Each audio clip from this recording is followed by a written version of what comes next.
Do you remember the stairhead fight between Nicola Sturgeon and Joanne Lamont on STV? Because of the noise, a lot of folk missed what Joanne said, and I think it should be told day in and day out throughout the whole of Scotland. This is what she said. We're not genetically programmed in Scotland to make political decisions. Now, we've been told all of my life that we're too small, too poor, and Joanne believes we're too stupid to run ourselves. But she's not alone. There's the Herald today. Osborne warns an independent Scotland would run out of cash. Well, first of all the countries that have separated from London, from Ireland through India, through the Africans, we are the best placed to leave them. We have a well-educated people, we have institutions that are our own, we have our own educational system, and this is where I don't agree with Alex Salmon, sorry to upset the SNP folk in the audience, we can have our own currency.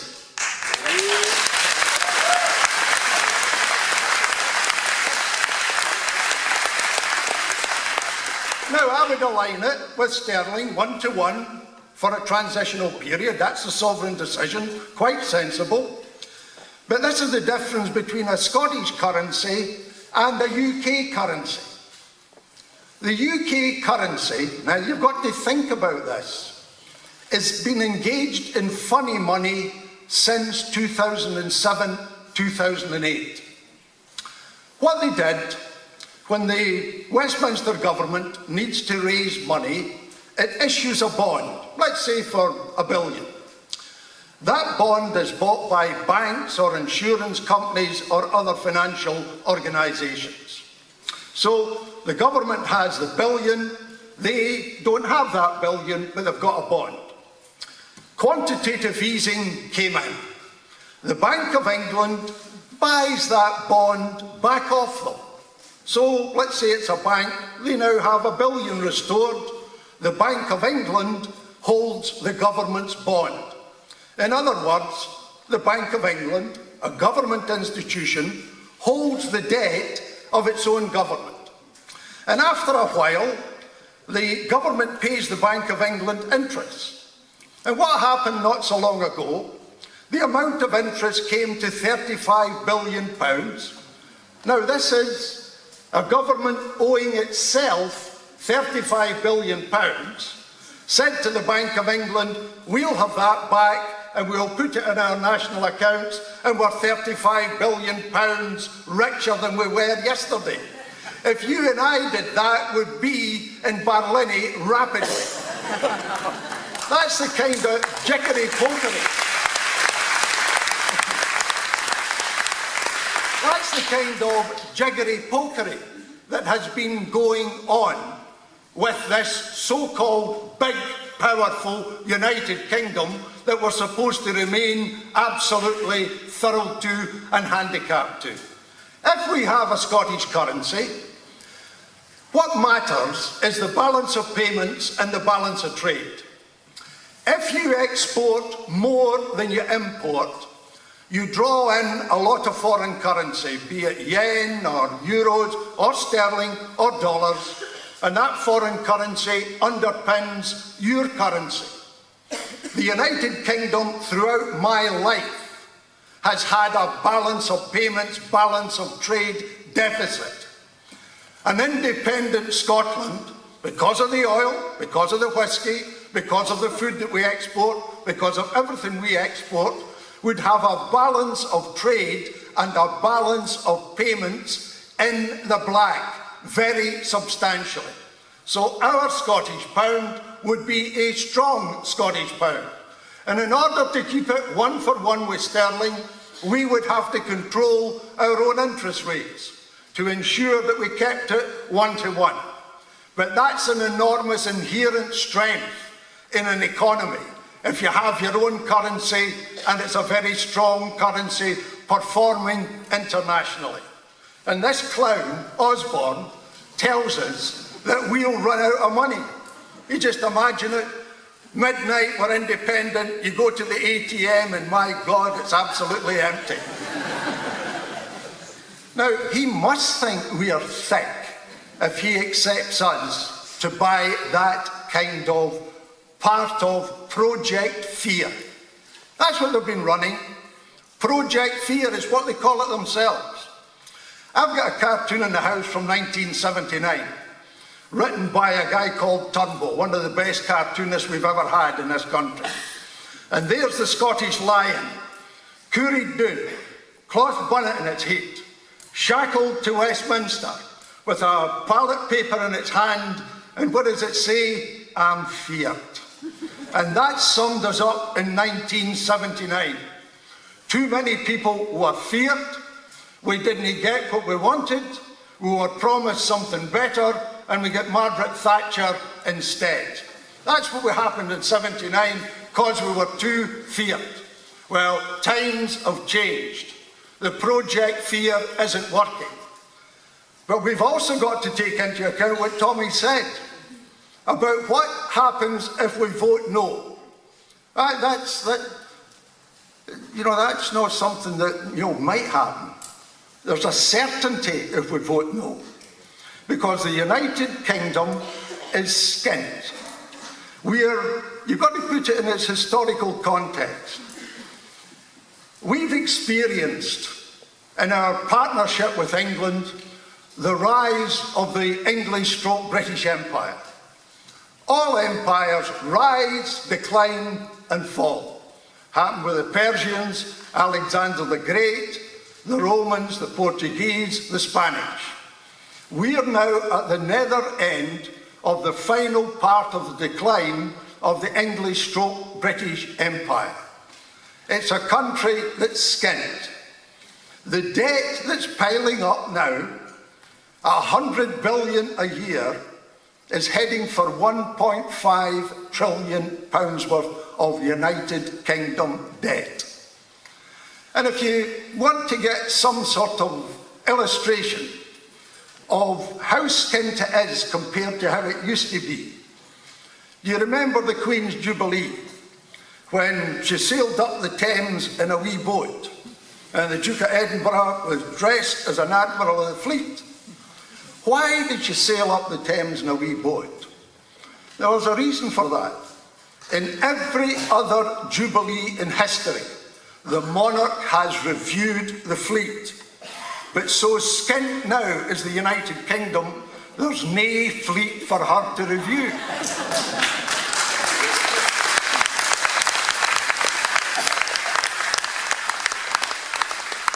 There's 2 aircraft carriers being built in Scotland. Now, I'll come to that near the end of my speech. But this is another illustration of how skint it is. When the Queen launches that aircraft carrier, the Queen Elizabeth class, they don't have any aircraft to put on it because they can't afford it. And they're telling us that it will come in 2018, the aircraft will land. But 2 weeks ago, the United States House of Representatives got evidence that even when those aircraft do land on that aircraft carrier, they won't be able to fire their guns because they can't afford the software required. That's 2 illustrations of how skint they are. The consequences for us are dreadful. You haven't heard much of it in the last 3 or 4 months. The £25 billion worth of cuts to the public sector that's coming the day after next year's Westminster election. And that's only one £25 billion, there'll be more and more, and that will fall upon the poorest and the most vulnerable people in our society. So there's a certainty for the folk that want to vote no. For us, there's an opportunity. We are a minority, us working class folk, in the United Kingdom. In Scotland, we are the majority. We are the majority. And that's why I'm campaigning. I'm campaigning for a working class dominated parliament at Holyrood when we're independent.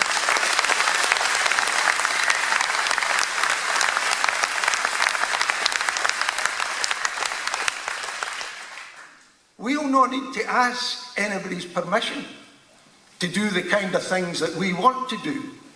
We will be in control. I'll give you an illustration. What matters most to working class people is our ability to sell our labour in the labour market. If there's 50 folk chasing one job, the working class are in a very weak bargaining position. If an employer is chasing the working class to get them to work, the working class are in a better bargaining position. So the question of the level of employment is critical for our people. And we should go for a full employment policy. They'll keep telling you, can you do that? Of course you can. Just as Nelson Mandela said that you can reverse poverty, we can reverse unemployment and produce full employment for our people and our young people. How do you do it? Well, I'll just give you an example. There are 157,000 families on the housing waiting list in this country. 157,000 have got no homes. There's only one way to solve that. You build houses. There's no other way to do it.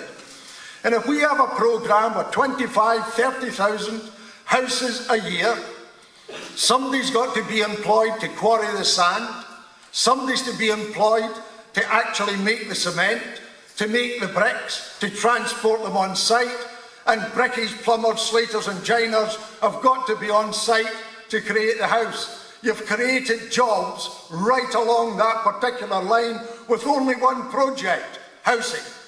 How do you pay for it? Oh, I can just see the north side, Alistair Darling, saying, this is socialist economics from this man, it doesn't work. Well, one of my great heroes is an Iron Bevan. And an Iron Bevan said that the greatest armoury of a socialist was to be able to think the way the establishment told you you cannot think, and be able to do what the establishment tells you you cannot do. So when I'm looking at how do we build 157,000 houses to get families in, I look at a thing called the Private Finance Initiative, where our so-called negotiators were taken to the cleaners. In the city I live in now, the Royal Infirmary there pays £56 million a year as the first payment before it buys an aspirin. That's to the PFI people. Well, there's no problem. We're independent. We'll have a working class majority and a working class government. Bring them in and tell them we're going to renegotiate.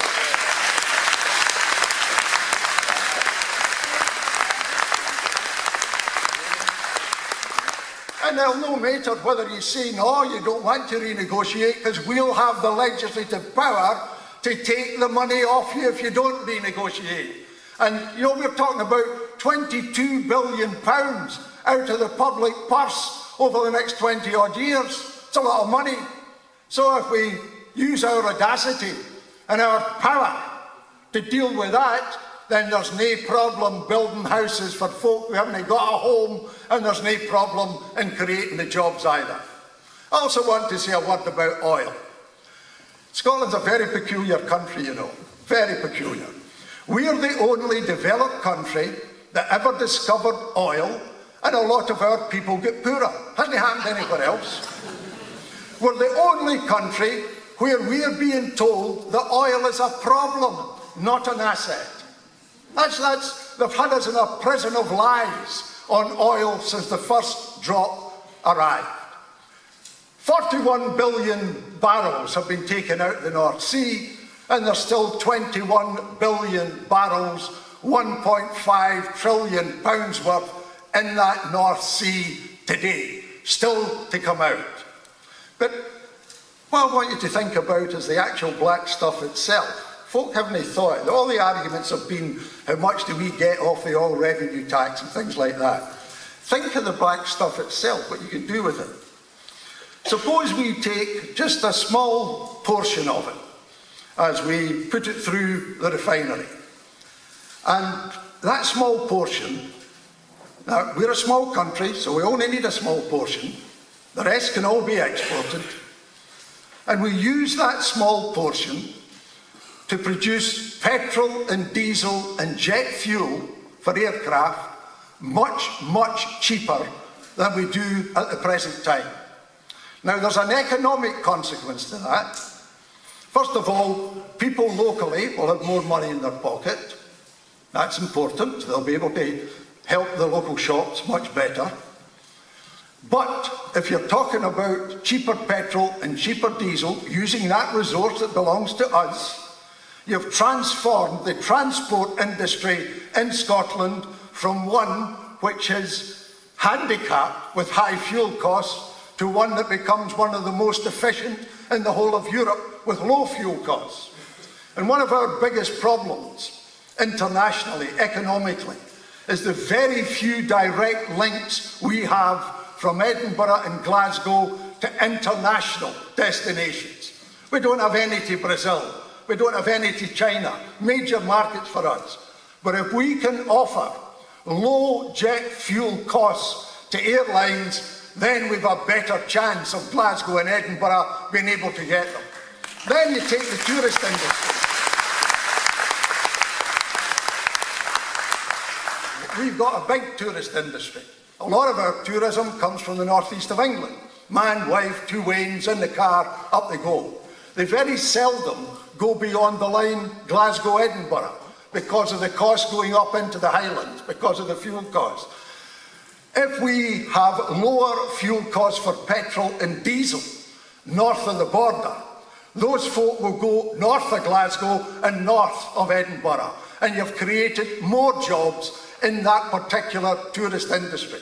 That's just an illustration of what we can do if we've got the audacity and we've got the power to actually do things in respect of our own economic interests. I'm a grandpa. I've got 10 grandchildren. And when they reach the end of primary 7, I've written each one of them a grandpa letter.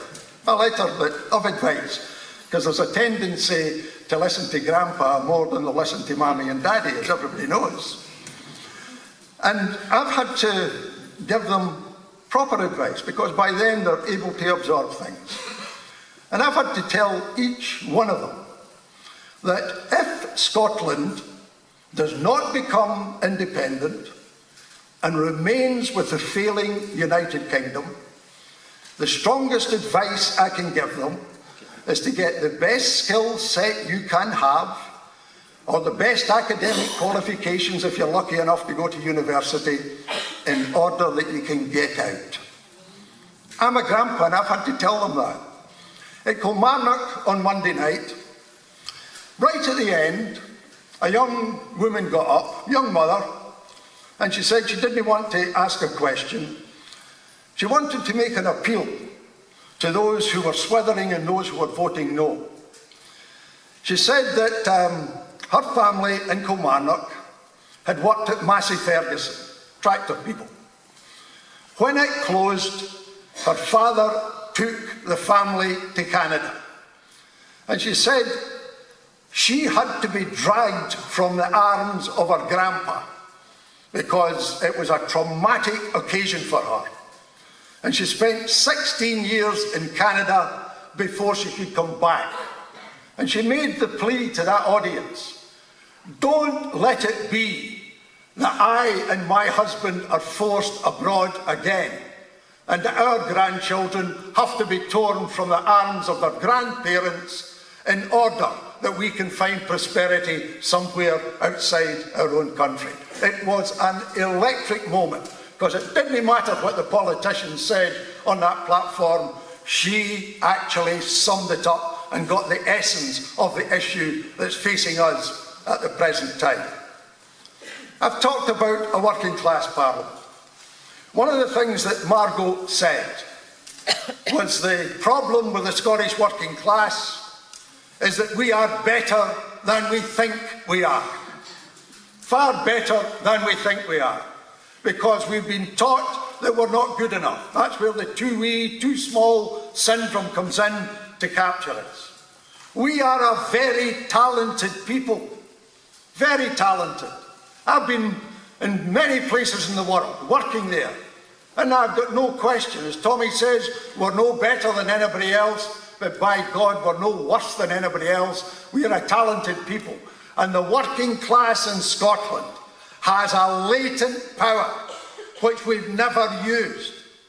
There's an old miner in Nether Third and Cumnock, way back at a meeting, got up and said, the problem with the Scottish working class is that we've never quite understood that all our socialist dreams have been destroyed by the London connection. And only when we destroy the London connection can we make those dreams become a reality inside our own country.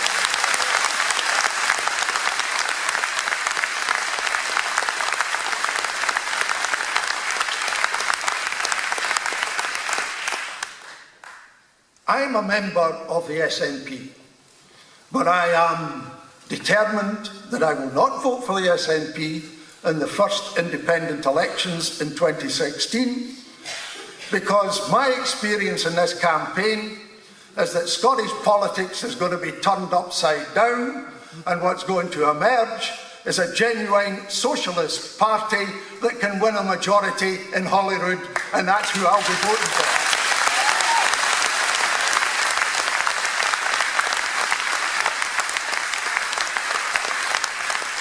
In October 1974, I fought an election as a Labour MP on the slogan of shifting the balance of wealth and power to the working people and their families. It never happened, and it cannot happen inside the United Kingdom. How many folk in here read the Daily Telegraph? I do.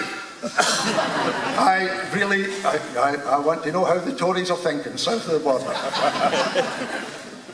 And David Miliband gambled on the fact that nobody in here reads the Daily Telegraph, because 5 weeks ago he had an article in the Daily Telegraph. And in that article, what was his concerns?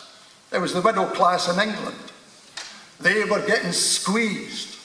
£120,000 a year, they were finding it really tough going. And what he said was that they were his priority. That's the problem with the Labour Party. Even if you think socialist up here, for Labour to win south of the border, they've got to pander to Middle England. And if they pander to Middle England and get in, then it's Middle England policies that they actually pursue. And so we get the socialist song up here, and nothing happens after we've voted for it. Think what will happen to the Labour Party once Middle England's off its back, when it doesn't need to bother what Miliband or anybody else says, and it's reliant solely on what it says and what it does in relation to the Scottish working class. What they don't realise at Holyrood, the suits I'm talking about, what they don't realise is that this campaign is the greatest civic movement Scotland has ever had, and it surpasses the poll tax. You, the people, are being politicised for the first time in 30 years. Meetings of this kind cannot happen unless the people are becoming engaged intellectually.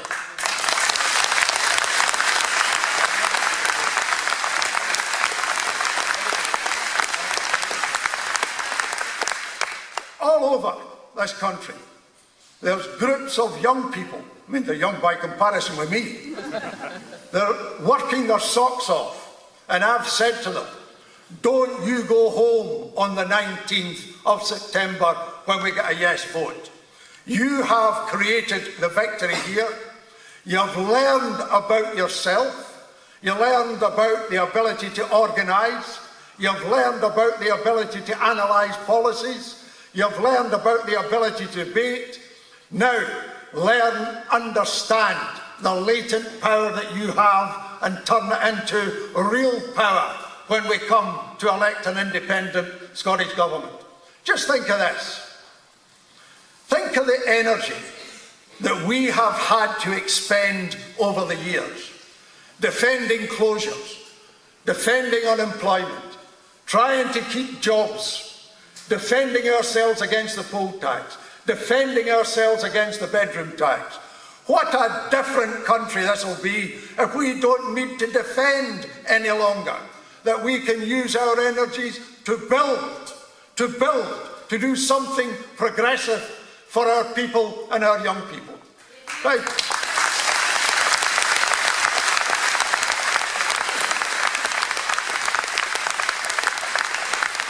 Tommy says, this isn't about Alec. You have to take your hat off to Alec and the SNP for getting us to this point. This is about my grandchildren and your grandchildren and you.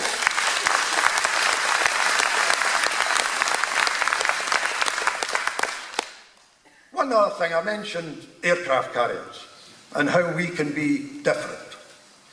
There's a woman called Justine Greening, who is the International Development Secretary of the Coalition Government. And in the Scotsman, which never fails to report these very progressive opinions, and it says, yes, vote would harm world's poorest, claims the UK minister. Well, that other aircraft carrier I mentioned, I've written a book called In Place of Fear 2. And some of my friends said to me, oh, don't put that bit in, Jim. You know, folk will mock the idea. I mean, that will ruin the other parts that you're arguing about. Anyway, I put it in. And I drew this idea from a boat called the Africa Mercy, which is a 16,500 ton ship, a hospital ship, which goes into the poorest parts of Africa where folk don't have any medical cover. They have done, in a year, they do 3,300 surgical operations. They've got operating theatres inside. They go and build up paramedical ability in the villages.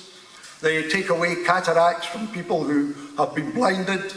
They cure cleft palates for tiny children. Just think of the difference that makes to those individual lives with the work that it does. And I thought, well, there's an aircraft carrier. They don't know what to do with it. They would like to sell it. Argentina would buy it, but they can't sell it to Argentina. India doesn't need it, nor does China. They build their own. We'll take it. It's not an asset, it's a liability, because it's something they can't get rid of. Let's us take it, and let us use part of the repatriated money that will come our way from the Ministry of Defence. We contribute about £2.5 billion a year to the British Ministry of Defence. That £2.5 billion will be available for us in an independent Scotland. And so without spending an extra penny, let us turn that air. Just think of the difference. If a 16,500 ton ship can do 3,300 operations, think what a 70,000 ton hospital ship can do in Africa and Asia to deliver to people.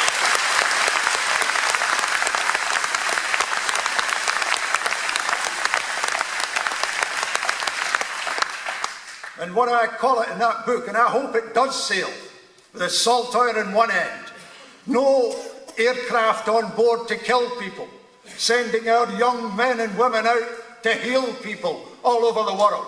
Just think what that'll do for the poor people.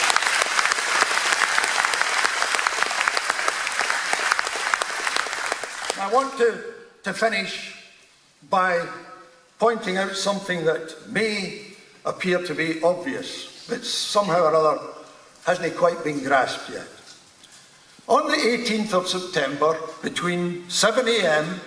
and 10 p.m, over 15 hours, you and me and everybody with a vote in Scotland is sovereign for the first time ever. We've never been sovereign before, but in those 15 hours, we are sovereign. It is our sovereign decision what to do with our country. What happens at 10:01? If we voted no, it'll be another flogging.